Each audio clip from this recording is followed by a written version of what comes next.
Strong nonprofit organizations contribute to a vibrant economy and quality of life. Recognizing the need to strengthen regional nonprofits and building on its community-based learning program, University of Wisconsin-Parkside and its partners competed successfully to win $2.5 million in federal grants. These grants provided an unprecedented opportunity for the community to invest in capacity building of its nonprofit organizations.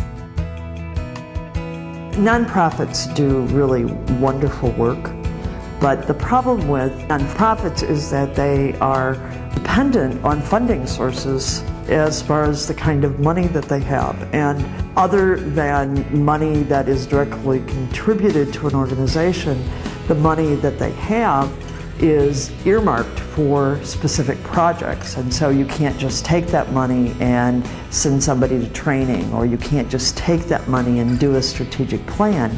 You have to use that money for what the funder wants you to use it for.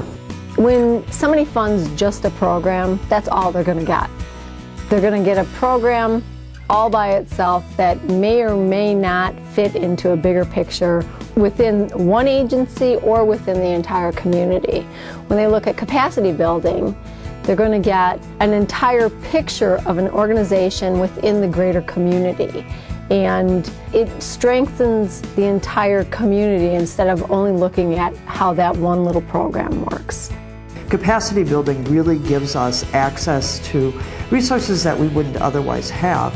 Resources of technology, materials, training, board development, and all of these are so important.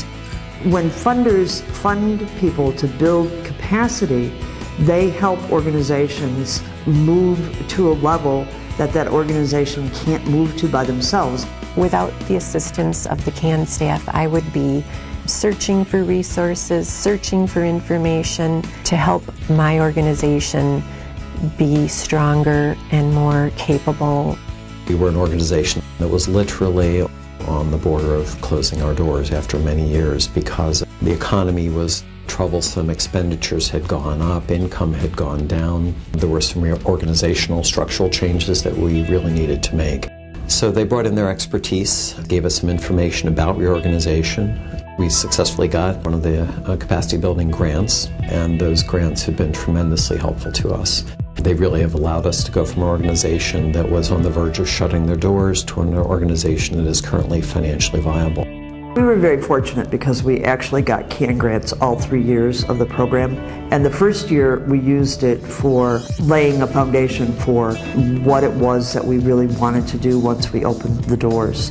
The second year that we had the grant, in addition to buying some hardware like computers and that kind of stuff, what we primarily used it for was to develop the policies for our counseling program, because we eventually wanted to go for certification. And then the third year we were able to use it to do strategic planning. One of the best things about the Hope Council's involvement in the CAN program was our strategic plan. It gave us a 3 to 5 year plan for what we're going to be doing in the future. It got us all on the same page. We're all looking forward to the same goal. We know what our mission is. Our organization is more visible, we're more connected, we're working on plans to support our growth. We've doubled our member participation since our beginning of our involvement with the CAN program, and this growth really is a direct response to the influx of resources that we've received from CAN.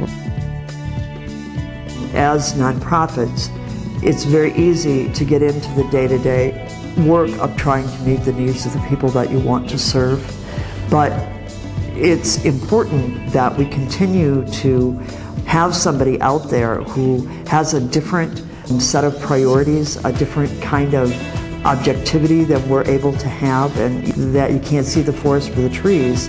And I think that what the people through the Center for Community Partnerships have really helped us do is to be able to focus at least on a few of the trees, make them healthier and stronger. We've had students from Parkside in a service learning program actually design the logo for the Cup of Hope and Just Trade and the Hope Center. We've had students from the marketing program come in and run surveys and do evaluations and really help us figure out what we needed to do in order to do what we were going to do better. By me and my group bringing in our help, we were able to fill in some of the small steps that would otherwise, take up more of their time, which is so precious to a nonprofit. By us doing this and being able to get class credit for it, not only was it a benefit to them, but it was also a benefit to us because we were able to work with somebody that, with an organization that is in the real world. This isn't coming straight out of a textbook. I always tell my board that you'll never be disappointed if you go and attend a training. They don't ever waste our time. Everything that they present is something that can be used by the organization. It's high quality. They keep our best interests in mind. They, continue to help us to network. So we're always, so much better by being involved with them because whenever we leave, we're always equipped in a new and fresh way. Everything from the training that they provide to helping us to connect and collaborate as agencies. I can't say enough about them and the talent and the resources that they've provided to the communities of Kenosha and Racine. Without the financial wherewithal, without the ability to help restructure and strategize for the future, many nonprofits will go under, as we nearly did. As I said, were it not for CAN and our generous donors, I don't think that the Transitional Living Center would be existent today, and women and children, in our case, would be on the streets. Through the CAN programs, over 80 nonprofits received free training. UW-Parkside students completed over 100 projects for 46 organizations, and 54 organizations received a total of $1.2 million in financial assistance.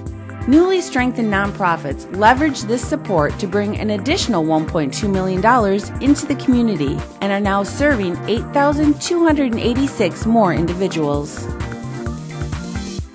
UW-Parkside's partner agencies included the cities of Kenosha and Racine, Gateway Technical College, Kenosha County Human Services and Kenosha County Job Center, Kenosha County UW Extension, Racine County Human Services and Racine County Workforce Development, Racine County UW Extension, United Way of Kenosha County, and United Way of Racine County.